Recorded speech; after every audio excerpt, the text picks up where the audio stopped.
Resumen del capítulo 55 del libro Los Ungidos. La unión con el mundo entorpece la causa de Dios. Sanbalat y sus aliados no se atrevían a guerrear abiertamente contra los judíos, pero con creciente malicia continuaban en secreto sus esfuerzos para desalentarlos y ocasionarles perplejidad y perjuicio. La muralla que cercaba Jerusalén estaba llegando rápidamente a su terminación. Una vez que se la hubiese acabado y colocado las puertas, aquellos enemigos no podrían entrar ya en la ciudad. Deseaban detener cuanto antes el trabajo.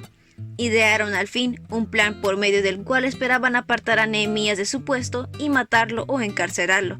Fingiendo que deseaban que ambos partidos opositores transigieran, le invitaron a reunirse con ellos en una aldea de la llanura de Ono. Mas él, iluminado por el Espíritu Santo acerca del verdadero fin que perseguían, rehusó ir. Al ver que su plan no tenía éxito, recurrieron a una estrategia más audaz. Sanbalat envió a Nehemías un mensajero que llevaba una carta abierta en la cual se decía que Nehemías pretendía hacerse rey. Pero Nehemías estaba convencido de que la carta era completamente falsa y que había sido escrita para despertar sus temores y atraerlo a una trampa. Esta conclusión quedaba fortalecida por el hecho de que la carta se enviaba abierta, evidentemente para que el pueblo leyese su contenido y se alarmase y intimidase. Contestó rápidamente: «No hay tal cosa como dices, sino que de tu corazón tú lo inventas». Sabía que esas tentativas se hacían para debilitar las manos de los constructores y así frustrar sus esfuerzos.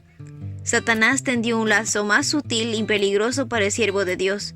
Sanbalat y sus compañeros sobornaron a hombres que profesaban ser amigos de Nehemías para que le diesen malos consejos como palabra de Jehová. El principal fue Semaías, al que Nehemías había tenido antes en buena estima.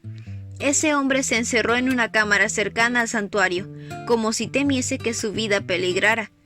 El templo estaba entonces protegido por muros y puertas, pero las puertas de la ciudad no habían sido colocadas todavía.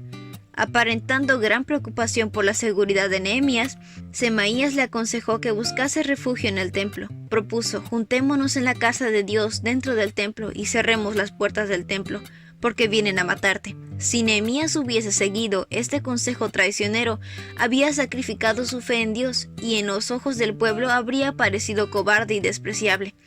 En vista de la obra importante que había emprendido y de la confianza que había profesado tener en el poder de Dios, habría sido completamente inconsecuente de su parte ocultarse como quien tiene miedo. La alarma se habría difundido entre el pueblo. Cada uno habría procurado su propia seguridad y la ciudad habría sido dejada sin protección, para caer presa de sus enemigos. Ese único paso imprudente de parte de Nehemías habría sido una entrega virtual de todo lo que se había ganado. Nehemías comprendió el verdadero carácter de su consejero y el fin que perseguía. Dice: «Entendí que Dios no lo había enviado, sino que hablaba aquella profecía contra mí, porque Tobías y Sanbalat le habían alquilado por salario. De ese modo no podrían hablar mal de mí y desprestigiarme». El consejo dado por Semaías fue secundado por más de un hombre de gran reputación, que mientras profesaba ser amigo de Nehemías se había aliado secretamente con sus enemigos. La respuesta de Nehemías fue: «¿Un hombre como yo ha de huir? ¿Y quién, que como yo fuera, entraría al templo para salvar la vida? No entraré». No obstante las maquinaciones de sus enemigos, la obra de construcción seguía firmemente adelante, y en menos de 2 meses después de la llegada de Nehemías a Jerusalén, la ciudad estaba ceñida de sus defensas y los edificadores podían andar por la muralla y mirar hacia abajo a sus enemigos derrotados y asombrados. Reconocieron que Dios no ayudaba en esta obra.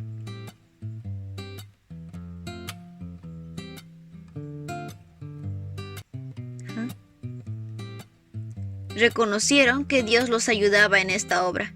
Sin embargo, esta evidencia de la mano directora del Señor no bastó para evitar la rebelión y la traición entre los israelitas. Iban muchas cartas de los principales de Judá a Tobías, y las de Tobías venían a ellos, porque muchos en Judá se habían conjurado con él, porque era yerno de Secanías. En esto se ven los malos resultados del casamiento con los idólatras. Una familia de Judá se había vinculado con los enemigos de Dios, y la relación establecida resultaba en una trampa. Muchos habían hecho lo mismo. Algunos de los que más se habían destacado para maquinar daño contra los judíos manifestaron entonces el deseo de vivir en amistad con ellos. Los nobles de Judá, que se habían enredado casándose con idólatras y que habían sostenido correspondencia traicionera con Tobías y jurado servirle, se pusieron a alabarle como hombre capaz y previsor, con quien sería ventajoso que los judíos se aliasen. Al mismo tiempo seguían traicionando y le transmitían los planes y movimientos de Nehemías. De esta manera, la obra del pueblo de Dios estaba expuesta a los ataques de sus enemigos y se creaban oportunidades para interpretar con falsedad las palabras y los actos de Nehemías e impedir su obra. Satanás dirigió siempre sus asaltos contra los que procuraban hacer progresar la obra y causa de Dios. Aunque a menudo se ve frustrado, con la misma frecuencia renueva sus ataques, usando medios que hasta entonces no probó, pero su manera de obrar en secreto mediante aquellos que se dicen amigos de la obra de Dios es la más temible.